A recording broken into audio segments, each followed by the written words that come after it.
हाय लोगोफोर नोंथांमोनखौ आरोबाव आंनि बे गुबुन मोनसे गोदान भिडिअआवहाय बरायहरनाय थाबावबाय दे। स' नोंथांमोननिसिम आसा खालामो भिडिअखौ जागायनायनिफ्राय जोबजासिम नायलांगोन होननानै। एक्चुअली नोंथांमोनाथ' भिडिअनि टाइटेल एबा थाम्बनेइल नायनानै मोनथिखाबायानो जानांगौ दे दिनै आं मा भिडिअनि सायावहाय नोंथांमोननिसिम आपडेटखौ लानानै फैदों। ओमफ्राय लोगोफोर जायफोरा भिडिअखौ नायनो इन्टारेस्ट मोनो स' लोगोफोर बिथांमोना भिडिअखौ जोबजासिम नायलांब्लानो जाबाय दे लोगोफोर, जाहाथे नोंथांमोना भिडिअआ मानि सोमोन्दै बुजियो दे लोगोफोर।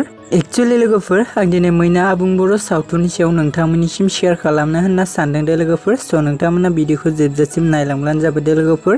एक्चुअली लोगोफोर जोंहा मैना आबुं बर' सावथुननि पार्ट 3 भिडिअखौबो रिंसार ब्रह्मा इउटुब चेनेला रिलिज खालामना होबावबाय दे लोगोफोर। स' लोगोफोर जायफोरा दासिम जुदि बे मैना आबुं बर' सावथुननि पार्ट 3 भिडिअखौ नायाखै अब्ला नोंथांमोना रिंसार ब्रह्मा इउटुब चेनेलाव थांनानै नायहैबानो जाबाय दे लोगोफोर। ओमफ्राय लोगोफोर बेबायदिनो माखासे फैनो गोनां पार्टफोरखौबो नायबावनो थाखाय नोंथांमोना रिंसार ब्रह्मा इउटुब चेनेलाव थांनानै चेनेलखौ साबस्क्राइब खालामना लाहैबानो जाबाय दे लोगोफोर। मानोना नोंथांमोननि सापर्ट आरो मदद मोनोब्लानो बिथांमोना फैनो गोनां माखासे पार्टफोरखौबो थाबैनो रिलिज खालामना होगोन दे लोगोफोर।